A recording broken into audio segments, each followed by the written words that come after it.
Shelley Winter Show, live, local, topical, and relevant. And in true Shelley Winter Show form, we had Charlie Bailey, chair of the Democrat Party of Georgia, on at the last segment. Now in studio with me is my good friend and brother, Josh Mckoon, chair of the Georgia GOP. Hey, Josh. I started with Charlie Bailey by saying congratulations on yesterday. I've got to start with you by saying what happened. Thanks, Shelley, for having me. You know, what happened yesterday is we had an off-year special election with almost no notice. And look, kudos to the Democrats for turning out voters in the Athens area.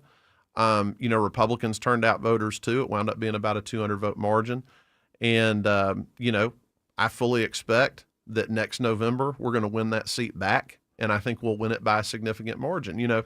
10,000 people turning out in a state with 11 million people is not going to tell you what's going to happen a year from now. But look, they got the win. They get the kudos for that. We're going to continue to work hard. And, I will say this too, having all of these special elections, in an off year when our party controls the White House, there's decades of political history that show you that puts us on our back foot. I ran for Secretary of State in 2018. I could have resigned early and said I need to go raise money for the 3 or 4 months before the primary. I didn't do that because I made a commitment to the people that I served to serve out my term. And so I would really encourage our elected officials, serve out your term. Let the people decide. Make sure it's the greatest number of people that vote during the regular election. Right. Let's not have dozens of these. So what happened specials. in this situation? Where's the person that was the incumbent from this special? So Representative Wiedauer made an announcement, in November, just saying he was some changes were happening at his business, and so he needed to resign midterm. Understood. Very little notice. You talk to ordinary people all the time. Early voting was going on during Thanksgiving, people getting ready for Christmas, all the stuff that goes on. It's extremely difficult to get people to turn out and vote. So you wind up getting this distorted view. And again, Democrats worked hard. They turned out the vote. Let me play the other side. The Democrats turned out. It's same Thanksgiving for them, same time frame for them. They turned out.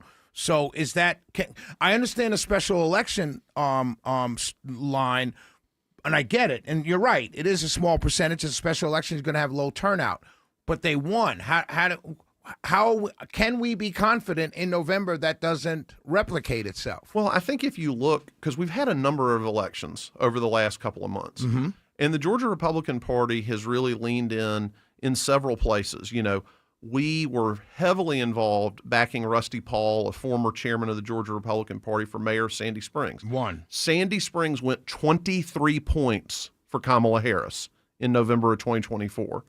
Sandy Springs went 40 points for Rusty Paul. Now, am I going to sit here, Shelley, and tell you next November we're going to get 70% of the vote in Sandy Springs? Right. No. But what we did demonstrate is that when we put our targeting resources to work, we're able to turn out the vote.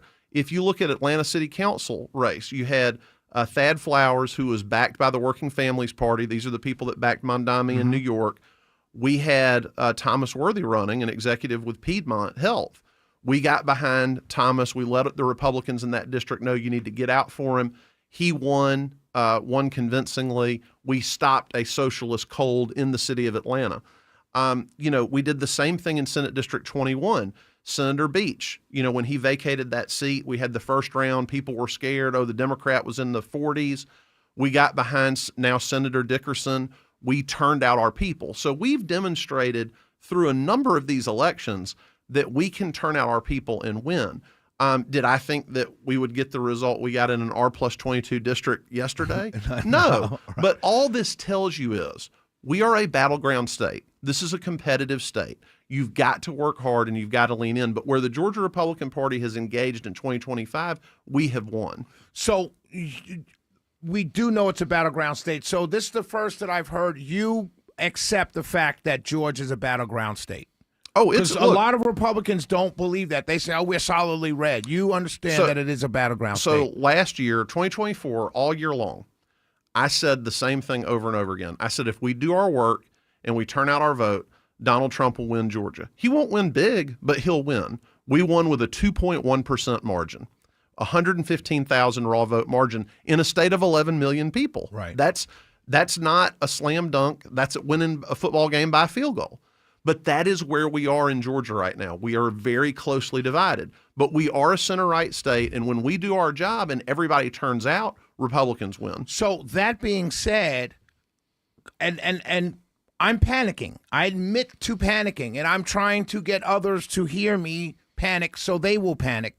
That being said, how do we keep the House in the State House, and how do we win all of our statewide elections in November if people are apathetic, as it seems, and if people are maybe some not unhappy, infighting, divisiveness, all of that? How do we ensure that we keep the State House and win these elections statewide? So I think the silver lining of the elections that you've been talking about are that it's a wake-up call. It's a wake-up call for Republicans that, I have preached this for the last year.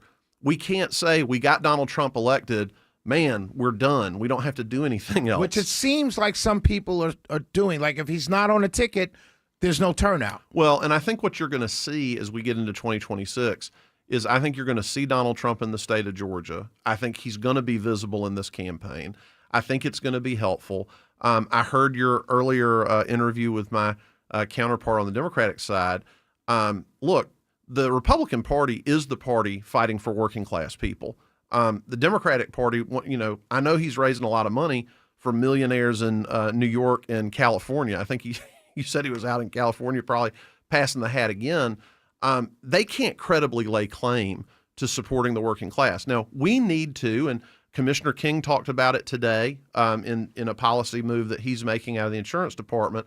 We've got to be in touch with the concerns of the average Georgian and understanding your personal economy is the most important thing to the Republican Party. We want you to succeed. We want your children to succeed. This is a great state to live, work, and raise a family, but we got to make sure people understand the reason it's that way is the Republicans have been running the state for the last quarter of a century to create this environment where people can succeed. We're in the studio with Josh Mckoon, chair of the Georgia GOP. I want you to talk about the infighting.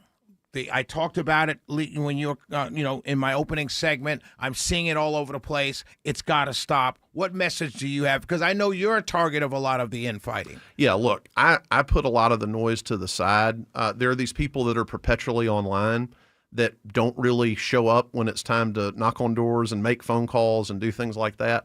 So you can't focus on the noise. You got to focus on the vast majority of people.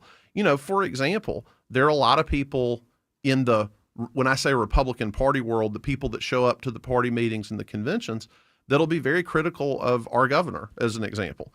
Our governor is one of the most popular governors in the history of the state. Absolutely. And if you talk about Republican Party voters, independent voters, he's incredibly popular. Right. So, where most people are is they see what we're doing. They want to be supportive of it.